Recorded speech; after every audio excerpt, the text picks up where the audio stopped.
Apa itu puasa di tingkat tarekat? Menahan anggota tubuh lahir dan batin dari melakukan yang diharamkan oleh Allah, atau yang dilarang oleh Allah, atau yang tercela, sifat-sifat yang tercela. Nah, jadi itu. Jadi kalau puasa, hal ata 'alal insani hinun Allah wahdahu la syarika lah wa asyhadu anna Muhammadan abduhu wa rasuluh la nabiyya ba'dah. Allahumma shalli ala sayyidina Muhammad wa ala alihi wa ashabihi ajma'in. Ilahi anta maksudi wa ridha kama matlubi adini wa habataka wa ma'rifataka. Yang saya hormati pengurus DKM Hadirin, dan yang saya hormati Bapak Ketua Muda Bimas 38, Bapak Haji Dadang Sulanti beserta Ibu, dan yang saya hormati Bapak Sepuh, Bapak Ibu para jamaah rahimahumullah. Alhamdulillah, kita bersyukur kepada Allah Subhanahu wa taala. Di pagi hari ini Allah takdirkan kita dapat sama-sama melaksanakan sholat subuh secara berjamaah. Mudah-mudahan amal ibadah kita mendapatkan ridha dari Allah Subhanahu wa taala. Kini kita sudah di bulan Sya'ban, ya. Minggu depan kita sudah nisfu Sya'ban. Jadi sebagai ikhwan Tarekat Qadiriyah Naqsyabandiyah dari Pondok Pesantren Suryalaya, sudah menjadi suatu kebiasaan ketika nisfu Sya'ban itu kita melaksanakan sholat sunat nisfu Sya'ban sebanyak 100 rakaat. Nah, jadi bagi yang belum pernah melakukan, bolehlah nyoba-nyoba. Ya, yang sudah pernah lakukan, ya kita ulangi lagi nanti pada nisfu Sya'ban 100 rakaat. Terserah di mana saja, ya mau sendirian maupun berjamaah, tapi disunahkan atau dianjurkan berjamaah. Nah, di Pondok Setawafah itu sudah rutin dilaksanakan setiap nisfu Sya'ban, kita laksanakan 100 rakaat. Jadi Bapak Ibu yang ada waktu, ya silakan datang ke Masjid Sidratil Muntaha Pondok Pesantren Al-Arafah di Haji Benar. Bapak Ibu yang saya hormati, artinya setelah bulan Sya'ban ini kita akan memasuki bulan suci Ramadan. Di bulan Ramadan secara rutinitas kita diwajibkan melaksanakan saum Ramadan atau puasa bulan Ramadan. Ini yang akan kita bahas pada kesempatan ini, puasa dalam perspektif tasawuf. Ya. Jadi satu hal yang perlu kita pahami bahwa sasaran utama kehidupan manusia di dunia ini untuk mengenal Allah. Itu yang perlu kita tanamkan. Jadi sasaran utama, tujuan kita dilahirkan ke dunia ini untuk mengenal Allah. Dalam rangka kita mengenal Allah itu banyak cara yang diberikan oleh Allah. Salah satunya dengan cara kita memahami ilmu syariat. Nah, karena pembinaan diri kita ini ya dengan menggunakan 4 macam ilmu. Ya, ada ilmu syariat, ada ilmu tarekat, ada ilmu hakikat, dan ada ilmu ma'rifat. Keempat macam bidang ilmu ini untuk membina diri kita yang 4 dimensi, 4 lapis. Jadi setiap kita ini ada 4 lapis diri. Ada yang disebut jasmani, lapis pertama. Ada yang disebut dengan rohani, lapis kedua, nyawa namanya. Ada hati, ada rahasia diri. Ada 4 lapis, ada tubuh, ada hati, ada nyawa, ada rahasia diri. Nah, inilah yang ditelusuri sehingga kita bisa kembali kepada Allah dengan selamat. Jadi tujuan utama manusia hidup di dunia ini untuk mengenal Allah agar bisa kembali kepadanya.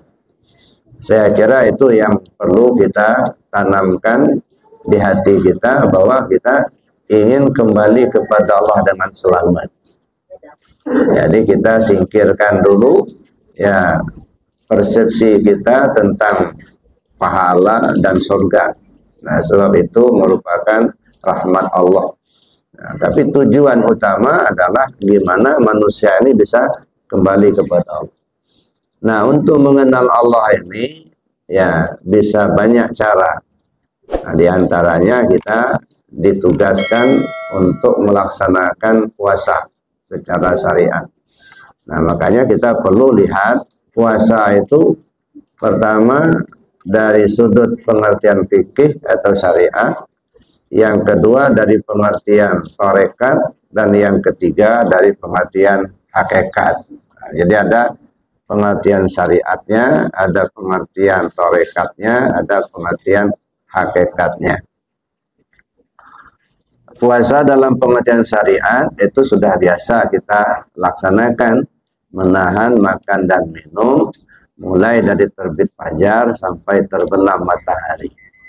Nah, ini puasa syariat ya. Jadi menahan makan dan minum dan hal-hal yang membatalkan puasa syariat ya.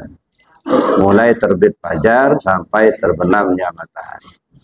Makanya puasa syariat ini ya, setiap kali kita puasa kita berniat puasa.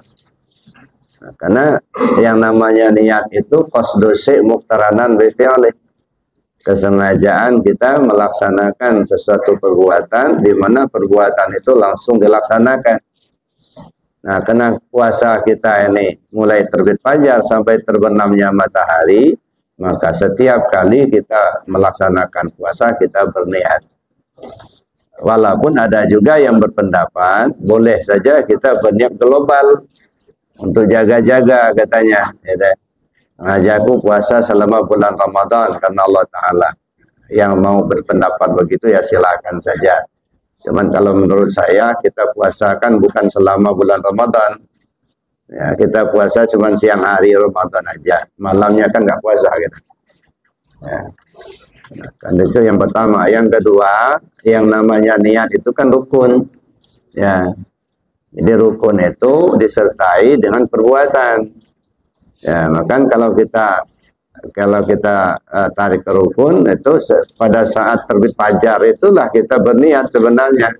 Tapi karena musyaqqat sulit untuk menemukan itu, nunggu-nunggu itu, maka para ulama berpendapat boleh berniat ya jauh sebelum terbit fajar. Ya, makanya kadang-kadang ya sudah selesai tarawih itu pasang niat puasa besok itu ya boleh. Bapak Ibu yang saya hormati, nah ini puasa secara syariat. Nah, kalau kita coba melihat apa sih tujuan puasa syariat ini? Nah, sebab kalau kita lihat rutinitas kan sudah biasa, anak-anak kita juga sudah biasa. Nah, jadi kalau kita hanya terpaku dengan syariatnya, kayaknya sangat sederhana, ya. Nah, sederhana, menahan makan, tak minum, nanti masuk surga, gitu ya. Ya. Kayaknya enak banget, gitu ya. Hanya menahan makan minum, nanti dapat pahala masuk surga. Ya. Tapi saya pikir tidak sesederhana itu, ya. Nah, kalau kita kaji secara filosofisnya dulu, kenapa kok makan dan minum yang harus ditahan? Ya. Padahal makan dan minum ini kan satu kebutuhan. Ya. Orang kalau nggak makan nggak minum bisa mati. Nah, jadi artinya, nah di saat ya puasa ditahan makan dan minum itu. Jangan dulu makan minum mulai terbit fajar sampai terbenam matahari. Ketika dilarang oleh Allah tidak makan minum di siang hari, toh kita biasa lakukan, bisa kita lakukan walaupun itu menjadi kebutuhan tubuh kita. Artinya sesuatu yang menjadi kebutuhan tubuh kita pada saat dilarang oleh Allah untuk kita makan minum, toh kita bisa. Nah, logikanya apalagi larangan-larangan Allah yang bukan menjadi kebutuhan hidup kita. Tentu akan lebih bisa kita tinggalkan. Malim bukan jadi kebutuhan, bohong bukan kebutuhan, ya. Iri dengki itu bukan kebutuhan, ya. Judi bukan kebutuhan. Sesuatu yang menjadi kebutuhan saja bisa kita tinggalkan, apalagi yang tidak menjadi kebutuhan. Ya, pada saat dilarang Allah kita bisa lakukan, kita bisa tinggalkan, padahal makan minum kebutuhan. Nah, bagaimana dengan larangan Allah yang bukan menjadi kebutuhan? Tentu akan lebih bisa. Ya. Nah, jadi kalau kita hanya bisa makan dan minum kita tahan, tapi bohong nggak bisa kita tahan, lalu kemudian malim, judi kita nggak bisa kita tahan. Nah, saya kira inilah yang disinyalir oleh Nabi SAW. Kam min sha'imin laisa lahu min siyamihi ilal ju'i wal 'atas. Betapa banyak orang yang puasa tapi tak mendapat hasil dari puasanya itu kecuali hanya lapar dan haus saja. Nah, jadi enggak berhasil. Ibarat dikelat itu enggak berhasil. Nah, kalau berhasil puasanya sebenarnya ya maka dia akan mampu untuk meningkat ke puasa di tingkat tarekat. Apa itu puasa di tingkat tarekat? Menahan anggota tubuh lahir dan batin dari melakukan yang diharamkan oleh Allah atau yang dilarang oleh Allah atau yang tercela, sifat-sifat yang tercela.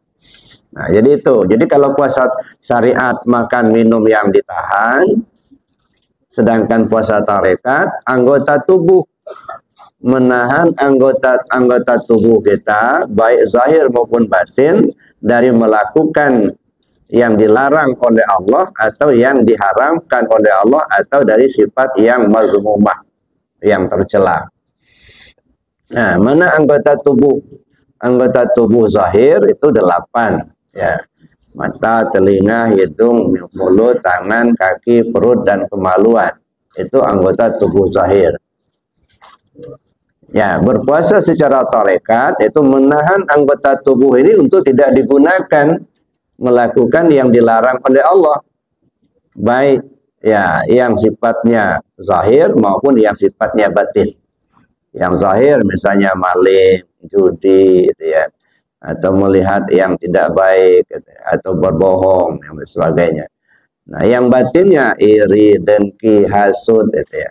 Nah, bagaimana menahan itu? Makanya kalau puasa syariat muwaqqatah ya berwaktu, sedangkan puasa tarekat muabbadah ya selamanya. Jadi kalau puasa syariat itu cuma hanya bulan Ramadan ya, tapi kalau puasa tarekat seumur hidup, mulai lahir sampai mati. Makanya banyak orang yang berpuasa tapi berbuka. Tapi banyak yang berbuka tapi puasa. Nah, ada yang puasa secara syariat tapi berbuka secara tarekat. Nah, jadi secara syariat dia puasa, tak makan, tak minum, gitu ya. Tapi secara tarekat dia batal puasanya. Dia bohong, dia judi, dia nipu orang, dia maling. Nah, itu kan batal puasa tarekatnya. Ya. Jadi secara syariat dia puasa, tetapi secara tarekat batal puasa. Nah, makanya kamin shaimin akan betapa banyak orang yang puasa ya, tetapi dia tidak mendapat hasil apa-apa puasanya, tidak mendapatkan bekas, gitu ya. Tapi hanya lapar dan haus saja. Jadi banyak orang yang puasa tetapi berbuka, tapi juga banyak yang berbuka tapi puasa. Ya, dia berbuka secara syariat, ya mungkin kena halangan, dia tidak berpuasa, tapi dia jaga anggota tubuh batinnya, tidak iri, tidak dengki, tidak hasud, ya. Kemudian dia tidak bohong, tidak mencuri, ya kan. Jadi artinya secara syariat dia mungkin tidak puasa karena ada halangan syar'i, tapi secara tarekat dia puasa. Nah, makanya ada sebaliknya tadi, secara syariat dia puasa, tapi secara hakikat dia tidak, secara tarekat dia tidak puasa. Itu yang kedua, ya. Yang ketiga, ada puasa secara hakikat. Nah, kalau puasa secara hakikat, ini disebutkan oleh Sultan Aulia, nah, di dalam kitabnya ini, wa amma shaumul haqiqah bahwa insakul fuad mimma siwallah, menahan hati untuk tidak terpaut kepada apa dan siapa kecuali kepada Allah semata. Nah, ini agak susah nih, ya. Kalau nggak makan nggak minum relatif mudah, gampang. Ya. Pokoknya nggak makan nggak minum, orang nggak tahu kalau kita puasa karena nggak kelihatan makan, nggak kelihatan minum. Ya, tapi kan kalau saja bisa nipu sambil wudhu, kumur-kumur, minum dikit. Nah, kan nggak ketahuan. Ya. Kalau mau nipu diri sendiri, gitu ya. Ya. Nah, jadi kalau puasa hakikat ini, nah hati yang ditahan. Saya kira itulah sasaran akhir dari puasa itu. Jadi bukan hanya sekedar rutinitas, tak makan, tak minum, bulan Ramadan datang. Sasaran akhir. Dari sekian tahun kita laksanakan ibadah puasa ini, ya, sudahkah kita masuk ke ada kemampuan untuk melaksanakan puasa di tingkat tarekat? Itu yang pertama. Jadi kemampuan kita untuk melaksanakan atau keberhasilan kita dalam melaksanakan puasa secara syariat akan memberikan kemampuan kepada kita untuk melaksanakan puasa di tingkat tarekat. Ada kemampuan.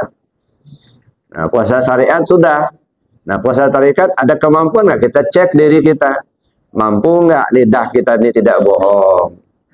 Mampu nggak tangan kita ini tidak ngambil barang orang? Mampu tidak kita menahan iri dan dengki? Nah, kalau sudah ada kemampuan itu, meningkat lagi. Jadi keberhasilan kita melaksanakan puasa di tingkat syariat dan tarekat akan memberikan dampak, ya, akan memberikan kemampuan kepada kita untuk melaksanakan puasa di tingkat hakikat. Nah, ini yang agak susah nih. Kalau Imam Ghazali bilang ini namanya hawasul hawasan. Tapi kalau Sultan Aulia ini mengistilahkannya puasa hakikat. Ya, menahan hati untuk tidak tersangkut dengan sesuatu apapun juga. Tak tersangkut dengan pahala, tak tersangkut dengan surga, tak tersangkut dengan jabatan, tak tersangkut dengan duit, ya, dan apa sajalah. Dia pelong hanya ke Allah saja. Makanya di dalam hadis itu disebutkan, ya, as-saumu li wa ana ajzi bihi. Sering dipahami as-saumu li wa ana ajzi bihi, puasa itu untuk aku yang membalasnya. Nah, yang mau berpaham begitu ya silahkan, kita tidak perlu menyalahkan. Tapi kalau kita coba untuk berpikir as-saumu li wa ana ajzi bihi, puasa untuk aku yang membalasnya. Emangnya Allah tuh butuh puasa kita? Ya. Innallaha la ghaniyyun 'anil 'alamin. Allah itu maha kaya. Dia enggak butuh. Orang puasa sedunia ini Allah enggak untung. Enggak satu pun yang puasa, Allah juga enggak rugi. Jadi Allah enggak butuh puasa kita. Ya, jadi kalau dikatakan puasa itu untuk aku, berarti Allah itu butuh puasa kita. Makanya menurut saya bukan puasa itu untuk aku. Puasa itu yang kamu lakukan itu untuk menuju aku. Nah, jadi puasa itu tujuan menuju aku, menuju Allah. Maka ditahan, dilatih, tahan dulu secara syariat, makan minum. Kemudian dilatih lagi, ya, puasa secara tarekat, anggota tubuh tidak digunakan berbuat yang dilarang. Nah, kemudian dilatih lagi menanggalkan atau menahankan, menanggalkan keakuan diri untuk kita serahkan sepenuhnya kepada Allah semata. Nah, makanya puasa itu untuk menuju aku. Ya, jadi bukan puasa untuk aku. tapi menuju aku. Jadi, ya kita lakukan ibadah puasa menahan itu tujuannya supaya kita bisa kembali kepada Allah. Ya. Wa ana ajzi bihi. Nah, sering diterjemahkan aku yang akan membalasnya. Nah, kalau aku yang akan membalasnya, kira-kira kalau sholat yang membalasnya siapa? Nah, sedekah yang membalasnya siapa? Aku yang menjadi balasannya. Jadi kalau kita berhasil puasa itu bukan lagi dapatkan pahala, bukan lagi dapatkan surga, tapi didapatkan Allah yang kita dapatkan. Nah, jadi puasa yang kamu lakukan untuk menuju aku. Kalau kau berhasil, aku jadi balasannya. Nah, jadi artinya kembalinya diri kita ini kepada Allah. Makanya kita berpuasa menahan di tingkat hakikat tadi, menahan hati untuk tidak tersangkut ya, dengan apa dan siapa kecuali kepada Allah semata. Nah, ini masanya kapan? Mulai dari alam lahud sampai ke alam nasud hingga kembali lagi ke alam lahud. Nah, cuman kita ini kan kadang-kadang ya dihambat oleh nafsu kita, pikiran kita, digoda oleh iblis, dunia, setan, gitu ya. Jadi akhirnya kita mulai mulai terkontaminasi. Jadi Bapak Ibu yang saya hormati, ya, puasa ini untuk menuju Allah. Ya. Jadi itu kalau syariat tadi hanya makan minum, kalau di tarekat menahan anggota tubuh, tapi kalau di hakikat menahan hati. Dan ini yang agak susah, agak sulit. Justru dalam ilmu tasawuf itu kita belajar ya menahan hati untuk tidak terpaut kepada apa dan siapa kecuali hanya kepada Allah saja. Itu artinya kita membersihkan hati dulu. Ya. So, hati kita ini seperti yang kita kaji sebelumnya itu tidak ubahnya seperti kebun, saudara. Ya. Ibarat kebun, kita tanam cengkeh yang tumbuh bukan hanya cengkeh. Ya. Alang-alang ikut tumbuh juga, seruni ikut tumbuh juga. Begitu juga kayu-kayu yang berduri yang kita tidak butuhkan ikut tumbuh juga. Padahal kita tidak tanam. Itu namanya tanaman liar. Nah, kalau tanaman liarnya ini lebih subur daripada tanaman cengkehnya, alamat cengkehnya akan mati. Maka tanaman liar itu harus kita bersihkan supaya tanaman cengkehnya bisa berhasil. Nah, begitulah hati kita ini. Hati kita ini tanaman aslinya tauhid, itu tanaman asli. Ya. Kalau dikalimatkan namanya kalimat tauhid. Alam tara kaifa daraballahu masalan kalimatan thayyibatan kasajaratin thayyibah. Asluha sabitun wa far'uha fis sama. Ya. Bukankah aku telah berikan perumpamaan kepada kalian? Alam tara kaifa daraballahu masalan. Ya. Kalimatan thayyibah kasajaratin thayyibah. Kalimat thayyibah itu tidak ubahnya seperti pohon yang rindang. Pohon besar. Asluha sabitun wa far'uha fis sama. Ya. Akarnya menancap ke dasar bumi, dahannya menjulang sampai ke langit. Nah, ini kalimat thayyibah. Jadi tauhid, tanaman asli di hati kita. Dikalimatkan namanya kalimat tauhid. La ilaha illallah. Tetapi kan yang tumbuh di kebun hati kita ini kan bukan hanya tauhid. Banyak tanaman liarnya. Iri, dengki, hasud, gitu ya. Nggak bisa melihat kawan itu bahagia, kita susah. Begitu melihat kawan kita susah, kita senang. Nah, ini yang susah. Senang melihat orang susah, susah melihat orang senang. Nah, itu penyakit itu. Iya kan?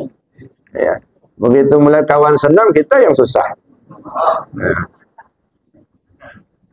Tapi begitu melihat kawan susah, nah senang kita, mampus lo katanya. Nah, ini nggak benar nih. Ini kan gara-gara apa? Gara-gara tanaman liarnya banyak. Nah, maka tanaman liar ini kalau dibiarkan, tanaman aslinya bisa mati. Maka tidak heran kalau ada orang pindah agama, gitu. Ya, murtad. Tanaman liarnya banyak. Ya. Nah, inilah yang harus kita bersihkan tanaman liarnya ini. Ya, jangan sampai dia membunuh tanaman aslinya. Nah, bagaimana cara membersihkan tanaman liar di hati kita ini? Kata Nabi SAW, pakai zikir. Likulli syai'in siqalah wa siqalatul qalbi zikrullah. Segala sesuatu ada alat pembersih hati, zikir kepada Allah. Nah, makanya kita perlu melaksanakan zikir. Jadi zikir ini Bapak Ibu bukan aliran. Jangan dikira kalau zikir ini aliran Porjalimas, bukan. Iya, semenjak aja Porjalimas kok malah zikir, kita ini aliran apa pula? Nah, ini bukan. Ini perintah Rasul. Ya, jadidu imanakum bikasrati qauli la ilaha illallah. Perbarui imanmu dengan banyak menyebut kalimat la ilaha illallah. Makanya Porjalimas mengajak kita untuk zikir menerapkan ajaran Rasul. Maka bersyukurlah kita sama Pak Ketua. Alhamdulillah. Ya. Tadinya belum ada Porjalimas, kita jarang-jarang nyebut la ilaha illallah. Jadi itu. Nah, ini mudah-mudahan itu menjadi bukan hanya pemersatu jamaah masjid, Pak. Pemersatu umat. Ya. Mudah-mudahan pemersatu ini bukan hanya di dunia ini, sampai ke surga nanti berkumpul sama-sama. Ya. Iya. Maka jangan lupa, Pak, kalau Bapak masuk surga jadi Pak Ketua. Iya, biar sama-sama. Kan gak enak kalau masuk surga sendirian. Ya. Walaupun surga tapi sendirian, ya gak enak juga. Nah, jadi Bapak Ibu yang saya hormati, nah itu. Jadi artinya kita berpuasa itu menahan. Ini saya kira ini yang perlu kita garis bawahi. Menahan. Persoalannya yang ditahan itu apa gitu. Nah itu. Kalau di tingkat syariat menahan makan minumnya tadi, kalau di tingkat tarekat menahan anggota tubuh dari melakukan yang dilarang, sedangkan di tingkat hakikat menahan hati. Nah, ini yang susah hari menahan hati ini. Ya. Hati benci orang nggak tahu. Ya. Diam-diam saja hati ini kok benci aja sama orang. Sebaliknya juga gitu. Diam-diam hati ini kok mencintai seseorang. Nggak ada orang tahu nggak. Jadi makanya hati ini susah kalau nggak di manage nih. Ya. Ya. Mau dia benci, mau dia senang, orang lain nggak tahu. Nah, cuman kalau sudah keterlaluan, terlalu cinta, terlalu benci, malah badannya kurus kering biasanya. Ya. Iya, ya. Kalau bahasa Lampungnya sareh, tiram sareh. Jadi Bapak Ibu yang saya hormati, nah karena hati inilah yang dipandang oleh Allah. Kalau Ka'bah di Mekah itu dibersihkan karena orang mau tawaf. Tapi hati kita ini dibersihkan karena ditilik oleh Allah. Innallaha la yanzuru ila suwarikum wala ila amwalikum walakin yanzuru ila qulubikum. Allah tidak memandang rupa-rupamu. Allah tidak memandang hartamu. Yang dipandang Allah itu hatimu. Ya. Ibarat kita sholat misalnya, Allah tak memandang rupa-rupa. Apa rupa-rupa? Lama berdirinya, fasih bacaannya, itu mah rupa, itu bentuk. Ya. Allah tak pandang harta. Kita datang sholat pakai mobil, kita datang pakai baju yang mahal. Ya. Enggak itu yang dipandang oleh Allah. Yang dipandang Allah itu hati.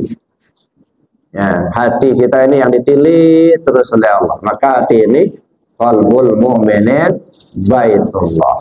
Nah, hati si al-mu'min itu baitullah. Jadi hati kita ini ada dua Bapak Ibu. Ada hati fisik, ada hati fisikis. Kalau hati fisik lambangnya jantung. Itu hati fisik. Ala inna fil jasadi mudghah idza salahat salah jasadu kullu wa idza fasadat fasada jasadu kullu ala wahyal qalb. Ketahuilah di dalam tubuh itu ada segumpal darah yang kalau dia baik sekujur tubuh, kalau dia jelek sekujur tubuh. Itulah hati. Nah, bagaimana baik, bagaimana jeleknya? Nah, karena ini jantung lambangnya, jantung itu ya mengolah sedemikian rupa asupan yang kita makan sehingga menjadikan dua macam zarah darah. Ada zarah darah merah, ada zarah darah putih. Ketika penyebaran zarah darah merahnya sempurna ke sekujur tubuh, maka tubuh kita ini menjadi bertenaga, bersemangat. Tapi ketika penyebaran tidak sempurna, maka tubuh kita menjadi letih, lesu, tak bersemangat. Apalagi nggak punya duit, tambah nggak semangat. Nah, ya. Yang kedua ada zarah darah putih. Ya. Kalau penyebaran zarah darah putihnya sempurna ke sekujur tubuh, maka tubuh kita menjadi imun. Penyakit yang di luar tidak gampang masuk, yang di dalam tidak berkembang. Nah, boleh dikatakan ini ibarat tentara penjaga perbatasan. Darah darah putih. Tapi kalau dia tidak sempurna penyebarannya, maka yang di dalam cepat berkembang, yang di luar cepat datang. Yang di dalam berkembang ada kista, ada tumor, ada kanker. Yang di luar cepat datang, gorengan dikit saja sudah jadi penyakit, sudah. Ya. Kena angin saja kita sudah flu, gitu. Gampang. Nah, ini yang saya katakan hati fisik, karena kelihatan ada jantungnya, lambangnya. Ada hati yang disebut hati fisikis, ini hatinya ruh. Kalau tadi hatinya tubuh. Kalau hatinya ruh atau hati fisikis itu tidak ada lambang. Ini yang disebut oleh Allah dalam hadis kursi. Banaitu fi jawfi Adam qasran wa sammaituha sadran. Saya bangun sebuah istana di dalam tubuh Adam itu yang kuberi nama As-Sudur. Di dalam sudur ada qalab, dalam qalab ada fuad, dalam fuad ada saqab, dalam saqab ada lubban. Dalam lubban ada sir yang ke-6, dalam sir ada sirusir yang ke-7, dalam sirusir ada nur yang ke-8, dalam nur ada aku, kata Allah, la ilaha illa ana, yang tak ada Tuhan selain aku. Nah, ini hati 9 lapis.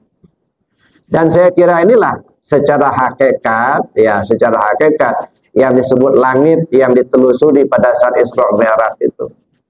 Ya. Maka saya bilang kemarin waktu perintah Isra Mi'raj, jangan dibayangkan Allah itu ada di langit yang ke-7 jauh di sana. Enggak. Ya. Ini telusuri. Langit lapis pertama, sudur. Langit lapis kedua, qalab. Ketiga, fuad. Yang keempat, saqab. Yang kelima, lubban. Yang keenam, sir. Yang ketujuh, sirusir. Nah, 7 lapis langit. Di atas sirusir ada nur yang ke-8. Nah, ini sidratil muntaha. Lewat dari situ ada aku, kata, ketemulah dengan Allah, kata ya. Nah, jadi kita telusuri, ternyata langit itu ada di diri kita inilah. Ya. Jadi jangan dibayangkan, ya Allah itu ada di langit yang ke-7 jauh di situ. Kapan ketemunya? Ya, kita nggak punya pesawat pula situ. Ya, apalagi kalau dipahami secara syariatnya saja, ketemu Allah itu lewat Masjid Aqsa dulu. Ya, baru naik ke langit, ya ketemu kita. Bapak Ibu sudah pernah ke Masjid Aqsa belum? Ya sama kalau gitu. Ya, ini semuanya isyarat semua Bapak Ibu. Maka saya katakan setiap syariat mesti ada isi. Nah, yang sering kita tidak temukan itu isinya itu. Kita membongkar kulit melulu. Ya, bertengkar di urusan kulit. Tapi kita tak pernah menjamah isinya. Apalagi menikmati rasanya. Ya. Maka oleh karena itu, maka kita perlu untuk mengkaji lebih jauh. Ada isinya. Jadi Bapak Ibu yang saya hormati, kita kembali kepada hati tadi. Lapisan-lapisan hati inilah yang perlu kita telusuri. Ya, maka kita bersihkan terlebih dahulu dengan cara kita berzikir, kemudian kita pahami kajian. Maka kita perlukan 2 jalur. Jalur kajian untuk berpaham, jalur amalan dengan zikir. Jadi kuat amalan tapi tidak paham, ini lambat juga. Khawatirnya kalau amalan saja tapi tak paham, akhirnya apa? Jalan, pokoknya jalan tanpa tujuan. Ya, khawatir kesasar. Tapi paham tapi tidak beramal, ngerti tapi tidak beramal, ya nggak nyampai juga. Maka dua-duanya, amalan kita laksanakan, kajian kita pahami. Ya. Jadi jangan hanya kuat di kajian tapi lemah di amal. Ada yang seperti itu Bapak Ibu. Sebab pada akhirnya kan munculnya itu kepada nur iman dan nur ma'rifat. Kalau nur iman membuat kita rajin ibadah. Kalau nur iman kita memahami adanya Allah di setiap yang kita pandang. Merasakan adanya Allah dalam kehidupan kita. Jadi oleh karena itu kita kembali kepada masalah puasa. Puasa itu menahan. Yang kita tahan ya secara hakikat keakuan diri. Ngaku-ngaku kita yang puasa. Ngaku-ngaku kita yang hidup. Ngaku-ngaku kita yang berilmu. Ya. Nah sejauh kita masih merasakan adanya kita, maka kita tidak akan dapat merasakan adanya Allah. Ya. Maka Allah itu sebenarnya nyata bagi orang yang tahu, gaib bagi yang nggak tahu. Ya, bagi yang nggak tahu kan gaib. Kemarin saya contohkan seperti ini. Ini HP segi 4. Pada satu ketika, misalnya Pak Ketua nelpon saya, Pak Haji Dadang nelpon. Assalamualaikum, waalaikumsalam. Nah, sedang ngobrol saya dengan Pak Haji Dadang, ada yang tanya, siapa Bu ya? Pak Ketua, Pak Haji Dadang. Menurut saya, Pak Haji Dadang itu sudah tidak gaib lagi, sudah nyata nih Pak Haji Dadang. Nah, jadi HP segi 4 ini, itu bukan HP lagi pada saat saya ngobrol dengan beliau. Ya. Bagi saya, nyata. Tapi nyata dalam pengetahuan saya. Bagi orang lain, gaib. Kenapa? Yang dilihat cuma HP, dia nggak tahu Pak Haji Dadang. Ya. Jadi apa yang dilihat oleh mata kita itu bukan Allah. Tetapi Allah itu bisa kita ketahui dengan ilmunya Allah sendiri. Kita nggak punya ilmu, nggak. Araftu Rabbi bi Rabbi. Pakai apa kita mengenal Allah? Pakai Allah itulah. Ya, kita nggak punya ilmu, kita nggak tahu, yang tahu Allah. Makanya saya katakan beberapa waktu yang lalu, ibarat ikan hidup di laut, saya bilang, asin itu tidak akan pernah masuk ke tubuh ikan yang masih hidup. Nah, cobalah perhatikan, puluhan tahun ikan hidup di laut tapi tak asin. Karena asin itu nggak masuk kepada ikan yang masih hidup. Nah, begitu juga kita tidak akan pernah merasakan adanya Allah ketika kita masih merasa ada. Ya, asin itu baru masuk ke tubuh ikan ketika ikannya mati. Artinya ketika merasakan ketiadaan diri kita, barulah kita bisa merasakan adanya Allah. Makanya Nabi menyuruh, mutu qabla antamutu. Matikan dirimu dulu sebelum kau mati. Dan yang dimatikan itu bukan tubuhnya dimatikan. Kalau tubuhnya dimatikan gantung leher dia nanti.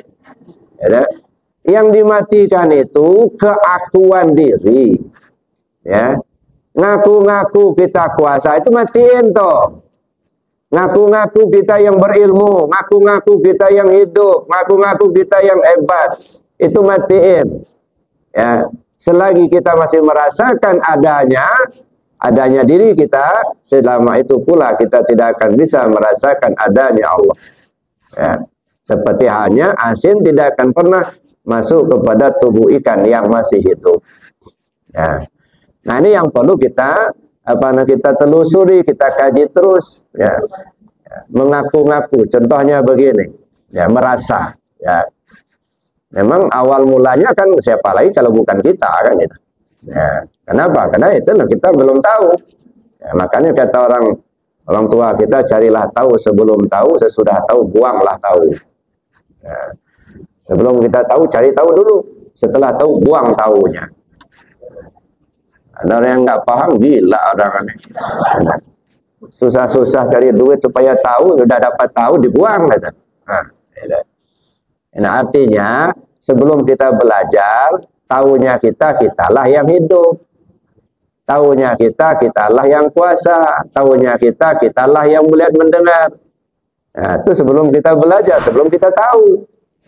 Setelah kita tahu, setelah kita belajar, ternyata ya, kita ini nggak hidup, yang hidup itu Allah. Nah, perasaan kita yang tahu, nah itu yang dibuang.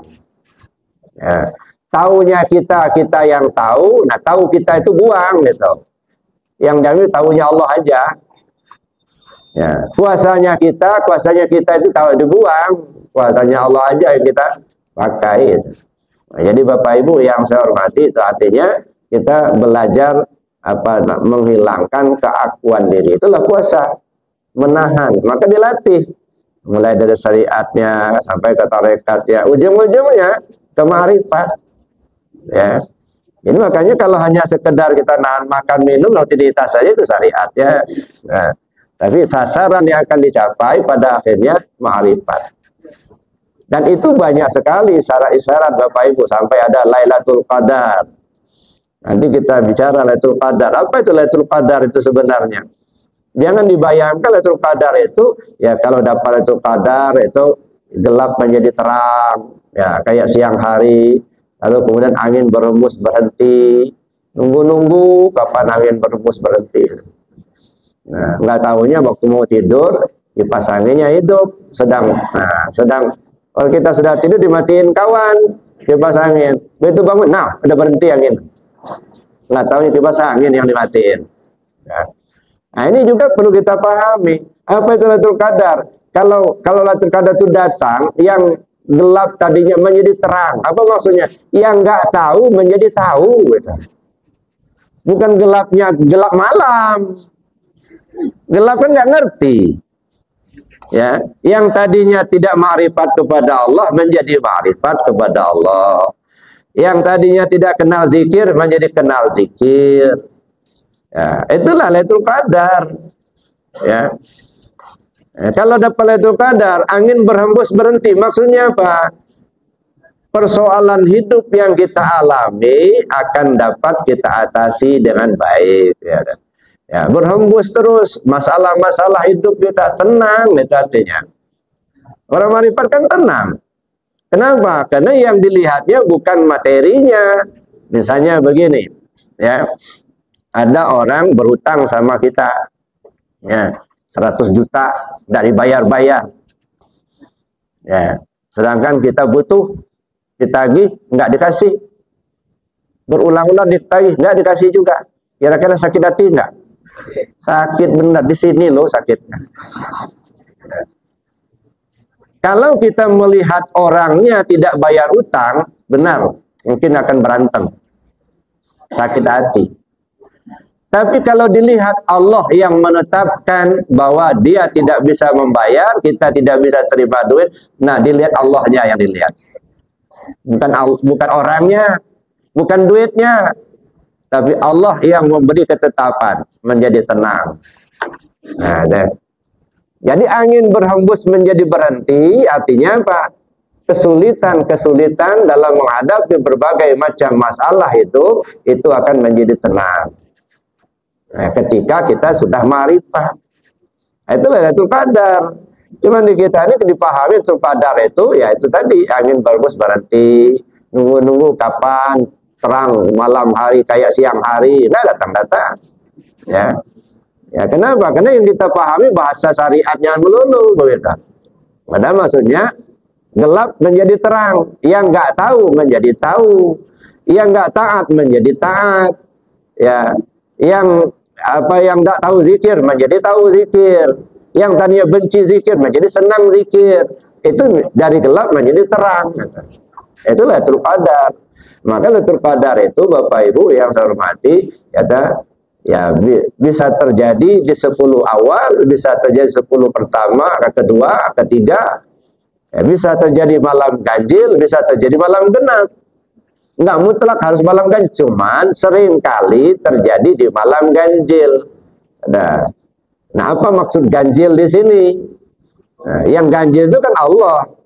Nah, jadi artinya kita menemukan ya pengetahuan kita itu ya untuk mengenal Allah yang ganjil itu, yang tahu kita dengan Allah. Jadi semuanya itu kembalinya ke sana. Jadi Bapak Ibu yang saya hormati, mudah-mudahan kita di dalam bulan Ramadan diberi kemampuan oleh Allah untuk melaksanakan puasa, sehat semua, panjang umur, insya Allah puasa kita mendapatkan berkah dan ridho Allah. Amin. Allahumma amin. Saya kira karena waktu, saya cukupkan demikian materinya. Kalau mungkin masih ada waktu kita diskusi. Sementara saya akhiri. Assalamualaikum warahmatullahi wabarakatuh. Kita diskusi maksimal dari kita. Mudah-mudahan kita bisa bersama. Jadi untuk sekalian kita bersama tadi mengenai apa yang disampaikan dia.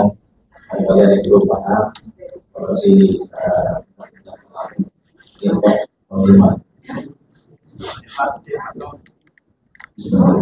Soal itu kalau kemudian itu, saya masih ada dua hal yang perlu jadi pembelian dan pendidikan saya. Pertama, ketika Buya tadi menjelaskan hakikat marifat, ada dua prinsip yang mungkin secara atau refleksi. Karena kita kan perbuatan tanpa sadar, tanpa kita sengaja, terlena itu yang pertama. Yang kedua, terkait dengan eksternal atau tidak luar dalam jiwa kita. Kalau itu kan kita semuanya soal kesalahan kita semua kan. Tapi adakah sampai di luar?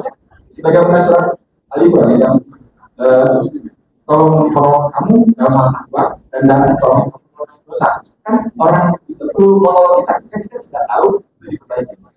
Kalau yang pertama tadi kaitan dengan taksi, kan ada saudara di nomor yang di komen, maka yang dan cek Allah tidak tahu kalau kita punya surat. Kadang-kadang kita nggak kasih kan? Betul, ya, makasih. Assalamualaikum warahmatullahi wabarakatuh. Assalamualaikum. Saya jawab pertama dulu. Ya, ini yang memang sudah mengakar ke pikiran kita. Innallaha la yughayyiru ma biqaumin hatta yughayyiru ma bi anfusihim. Allah tidak akan merubah nasib satu kaum sebelum kaum itu merubah nasib mereka sendiri. Ya. Nah, kalau pemahaman kita seperti ini dipandang dari ilmu tauhid, saya kira tidak pas. Malah jadi syirik itu, Pak. Ya. Kenapa? Karena seolah-olah Allah itu lemah itu. Ya. Allah tidak akan merubah nasib satu kaum. Sekarang yang dahulu, yang kidam itu Allah apa kita? Apa manusia? Apa makhluk? Yang kidam itu Allah. Allah tidak mendahului. Ya. Jadi sebelum kaum itu merubah, Allah sudah merubah dulu. Jadi tidak pas kalau disebut dengan nasib itu, Pak. Nasib itu tidak ada yang berubah nasib. Nasib itu kan bagian. Apa yang sudah ditetapkan Allah tidak bisa berubah lagi. Nah, nggak ada perubahan nasib. Ya. Ketentuan ya Allah tidak cucuk cabut, Pak. Sekali ditetapkan selamanya. Ya. Nah, makanya dipahami Allah tidak akan merubah ketetapannya pada satu kaum meskipun kaum itu berusaha merubahnya. Ya. Jadi kalau Allah sudah tetapkan sesuatu tak bakal bisa berubah walau bagaimanapun kita berusaha merubahnya. Nah, itu baru kita tempatkan Allah itu fa'alul lima yurid. Jadi jangan dipahami Allah tidak akan merubah nasib satu kaum sebelum kaum merubah nasib mereka sendiri. Tidak ada berubah. Ya.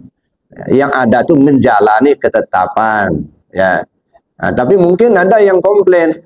Ada orang tadinya miskin, rumah geribik, numpang pula, susah makan. Lalu dia berusaha sekuat tenaga. Kalau dia jualan siang malam tak kenal lelah. Kalau dia petani, dia kebun tak kenal hujan panas gitu ya.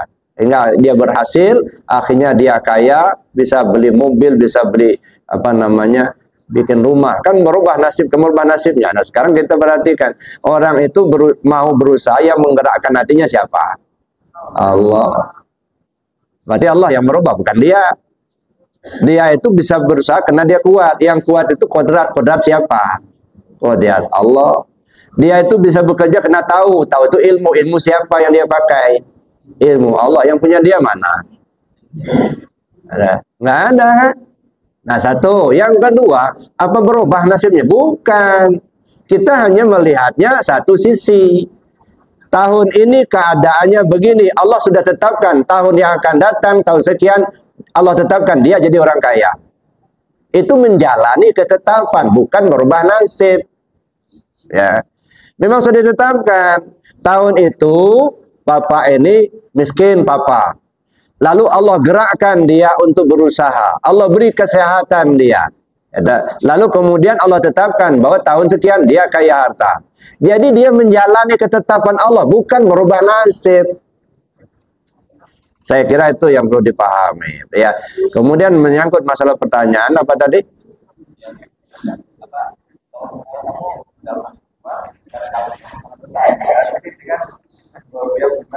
Kegiatan kita dalam segala hal, kebaikan-kebaikan, tapi bukan lebih dikatakan itu tanpa sadar. Ya. Ada sesuatu kalau kita sadar jangan mudah. Ya, ini kita duduk di tauhid af'al, Pak. Ya. Kalau kita duduk di tauhid af'al, apapun yang terjadi, baik eksternal ataupun internal, itu semuanya af'alullah.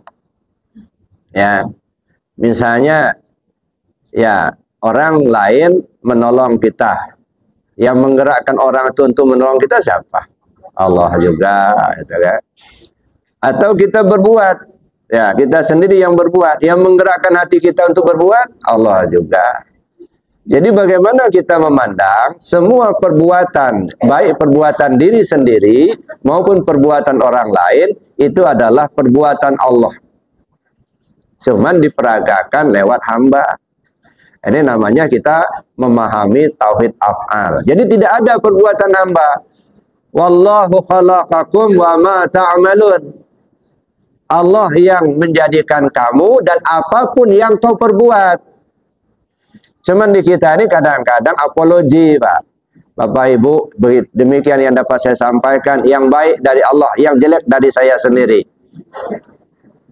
Udah hebat bisa bikin yang jelek. Ya. Ada. Padahal yang jelek, yang bagus itu ya Allah juga yang bikin gitu. Ya. Kullum min indillah. Segalanya dari Allah. Baik dari Allah, jelek pun dari Allah. Nah, ini, tapi itulah kadang-kadang kita ini itu penutup ceramah, demikian yang dapat saya sampaikan, yang baik dari Allah, yang jelek dari saya sendiri. Pertama bisa bikin jelek udah hebat itu. Yang kedua kalau tahu jelek ngapain disampaikan? Nah, jadi itu apologi. Ya. Jadi saya kira demikian Bapak Ibu ya. Jadi kita duduk di tauhid afal, Pak. Ya. Apapun yang terjadi, kita lihat itu adalah af'alullah. Ya, masih ada yang lain? Ya, silakan. Assalamualaikum. Ya, saya bertanya. Waalaikumsalam. Tasawuf bukan jalan untuk mencapai itu. Dan ada hakikat dan syariat. Mereka hakikat ma'rifat. Ya. Apakah kalau bisa kita mencapai tingkat ma'rifat, ya, kita bisa tinggalkan syariat. Mohon penjelasan. Assalamualaikum warahmatullahi wabarakatuh. Ya. Syariat itu kerja tubuh, Pak. Di semua pekerjaan tubuh itu namanya syariat. Jadi jangan dipahami syariat itu cuma sholat aja. Bukan. Semua pekerjaan tubuh itu syariat. Jadi kalau boleh nggak meninggalkan syariat, asal semuanya ditinggal nggak apa-apa. Ya. Sholat kan syariat, nggak sholat. Pakai baju syariat, nggak pakai baju. Pakai celana syariat, jangan pakai celana. Ya, boleh nggak sholat, nggak puasa, tapi ya nggak pakai baju, nggak pakai celana. Ya. Pakai kacamata reben, nggak pakai celana. Ya. Itu meninggalkan syariat tuh, Pak. Ya. Jadi ini yang kadang-kadang menghantui orang untuk belajar tasawuf. Ya. Kalau sudah belajar tasawuf, katanya nggak sholat lagi ya, nggak begitu. Justru belajar tasawuf itu menyempurnakan syariat. Kalau syariat itu kulit, kalau kulitnya sudah bagus, bagaimana supaya isinya lebih bagus lagi, gitu. Kalau isinya sudah bagus, gimana rasanya supaya enak, gitu. Ya kalau hanya ngubek-ngubek syariat aja, cuma ngubek-ngubek kulit aja, itu. Ya, jadi itu. Kadang-kadang salah persepsi. Memang ada yang kata-kata mengatakan begitu. Kalau kamu sudah ma'rifat, kamu tidak boleh lagi sholat. Nah, Ini kalau dipahami secara bahasa lahir itu bahaya. Kalau kamu sudah ma'rifat, kamu tidak boleh lagi sholat. Kamu siapa? Kamu tubuh. Artinya, kalau sudah ma'rifat, tidak boleh kamu merasa kamu yang sholat. Bukan tidak mengerjakan sholat. Tidak boleh merasa kamu yang sholat. Loh, yang sholat siapa? Allah yang menggerakkan, Allah yang memberikan ilmu. Ya, pakai apa kita sholat? Kalau syariatnya, ya kita sholat, kita berdiri, kita ruku, kita tidak sujud. Coba telusuri. Bapak berdiri itu kena kuasa. Kuasa kodrat siapa? Kodrat Allah. Bapak bisa datang ke masjid karena ada kemauan. Kemauan itu iradat Allah. Bapak bisa melihat basar Allah. Kita mendengar itu samanya. Yang punya kita mana? Nggak ada. Ini yang dimaksud kalau kamu sudah ma'rifat, kamu tidak boleh sholat. Maksudnya kamu tidak boleh mengaku kamu yang sholat. Ya. Makanya timbullah istilah dalam tasawuf, al-abid wal ma'bud wahid. Yang nyembah dan yang disembah dia itulah. Apa ada yang menggerakkan tubuh selain Allah yang menggerakkan? Nggak ada. Apa ada yang memberi kemauan selain Allah yang memberi kemauan? Nggak ada. Kalau begitu Allah itulah yang berbuat, ya tahu. Makanya hilangkan keakuan diri, itu yang dihilangkan, itu yang ditinggalkan. Bukan sholatnya ditinggalkan, keakuan diri kita yang mengerjakan sholat itu yang ditinggalkan. Ya, itu Pak. Jadi artinya meninggalkan syariat itu artinya jangan duduk di syariat, tapi duduklah diisi syariat. Ya, kalau Bapak beli doren, jangan dimakan kulitnya. Ya, makanlah isinya, nikmati rasanya, gitu. Ini enggak, kulitnya yang dimakan, isinya dibuang. Cerita sama orang, enggak enak doren itu. Bibir saya bengkak-bengkak katanya. Emangnya Bapak makan doren? Iya makan doren, kata. Keras sekali. Yang makan apa? Ya kulitnya, ya pantasan. Ya. Ya, jadi yang dimakan itu isinya, yang dinikmati rasanya. Kulit itu membungkus isi. Ya dah. Jangan bangga kita kulitnya bagus, Pak. Apa artinya kulit bagus kalau nggak ada isi? Bambu kuning ada itu, dorennya bagus betul kulitnya, tampunya bagus, duri-durinya bagus, dibelah kosong plastik. Nah, itu bagus kulit, nggak ada isi. Nah, jangan sampai seperti itu. Merasa syariat kita sudah bagus, tapi nggak ada isi. Ya, na'udzubillah. Jadi gitu Pak. Jadi artinya belajar tasawuf, belajar menyempurnakan syariat, bukan meninggalkan syariat. Itu satu. Yang kedua, kita pahami, yang namanya syariat itu pekerjaan tubuh. Maka ruang lingkup syariat itu semua ucapan dan perbuatan. Ya. Salat secara syariat, salat 5 waktu, salat sunnah, puasa syariat, haji syariat, zakat syariat, ya, makan syariat, pakai baju syariat, pakai celana syariat. Kalau mau dibuang, buang semua. Jangan tanggung-tanggung. Ya, itu makasih yang tadi. Silakan nggak sholat, tapi nggak pakai celana. Ya, stres. Orang gila kan nggak wajib sholatnya. Ya. Saya kira demikian Bapak Ibu. Nah, makasih. Masih ada yang lain Ibu-Ibu? Cukup ya, masih ada. Cukup ya.